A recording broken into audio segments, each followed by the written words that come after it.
মানে কাপড়গুলো হয় না, ওগুলো দিয়ে মুছলে মানে পরিষ্কার করলে বেশি ভালো হয়, কারণ ওই কাপড়গুলো না ভীষণ ভালো হয় পরিষ্কার করাতে, জানো তো। কিন্তু ওই আমার কাছে যেহেতু নেই, অনলাইন থেকে অর্ডার করতে হবে, জানো তো। তো সেই জন্য আমি এই যে একটা এমনি ন্যাকড়া নিয়েছি, এই একটা পরিষ্কার কাপড় নিয়ে নিয়েছি, সেটা দিয়েই পরিষ্কার করে নিচ্ছি। আর একদম আমার খাটনি হয়নি, তোমাদেরকে কি বলবো। তোমরা যারা এই যে ক্লিনজারটা আছে সেটা নিলেও নিতে পারো। এটার লিঙ্ক যদি আমি পেয়ে থাকি ডেসক্রিপশানে অবশ্যই দিয়ে রাখবো, তোমরা যদি চাও তো আমাকে কমেন্টে জানিও। আর না হলে তোমরা কিন্তু বাড়িতেই কিন্তু এরকম একটা মিশ্রণ বানিয়ে নিতে পারো, সেটাও আমি কোনো কোনো সময় ইউজ করি, ওটাও কিন্তু ভীষণ ভালো কাজ দেয়। তো তোমরা ওই একটুখানি জল নেবে, জল নিয়ে তার মধ্যে ওই লিকুইড যে কোনো সোপ তোমরা দিতে পারো আমাদের পছন্দ মতো। তার মধ্যে দিয়ে দিবে একটুখানি ভিনেগার আর হচ্ছে একটুখানি বেকিং সোডা।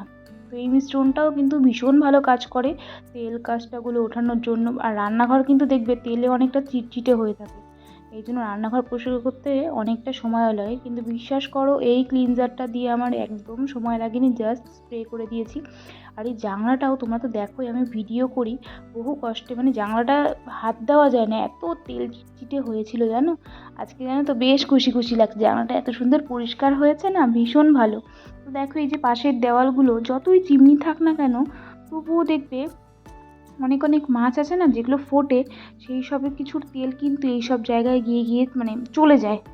তো আবার অনেক সময় কি হয়, তেলগুলো কিন্তু এদিক দিয়েও চলে, মানে যখন হাওয়া টাওয়া হয়। আর আমি তো বেশিরভাগ সময় তোমরা দেখোই জানলাটা মানে খুলে রেখেই, জানালাটা খুলে রেখেই কিন্তু আমি বেশিরভাগ সময় রান্না করি।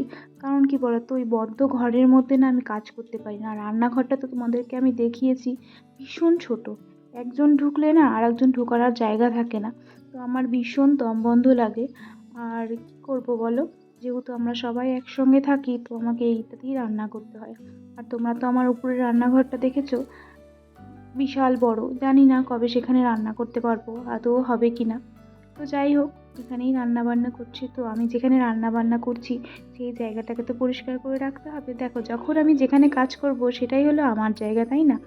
তো সেই জন্য আর আমি না একটু, তোমরা তো জানোই যে আমি একটু পরিষ্কার পরিচ্ছন্ন থাকতে খুব পছন্দ করি, সেই জন্য আমি যে জায়গাটাতেই থাকি না কেন নিজের মতো করে পরিষ্কার করে নিই। আজকে রান্নাঘরটাকে ডিপ ক্লিনিং করে নিয়েছি, বেসিনটাও পরিষ্কার করে নিয়েছি, ট্যাপটাকেও পরিষ্কার করে নিয়েছি, সমস্ত দেওয়াল পরিষ্কার করে নিয়েছি, আর ভীষণ ভালো পরিষ্কার হয়েছে। তো এই যে সমস্তটা পরিষ্কার হয়ে গেছে, আর একবার করে জাস্ট মুছে নেব, তাহলেই কিন্তু হয়ে যাবে, জানো তো। আর কি বলো তো, এই যে এখন দেখো আমি যাব স্নান করতে, কারণ একদম গোটা গা, মানে এতটা সময় ধরে পরিষ্কার করেছি তো গোটা গা একদম পুরো মেখে গিয়েছে, জানো তো। এই যে এই যে এইবারটা মুছে নিলেই হয়ে যাবে, তারপরে চলে যাব একদম স্নান করতে। ছেলে আসার আগেই সমস্তটা সেরে আমাকে রাখতে হবে। তো আজকের মতো এইটুকুই, দেখা হচ্ছে আবার পরবর্তী ভিডিওতে। ততক্ষণ পর্যন্ত তোমরা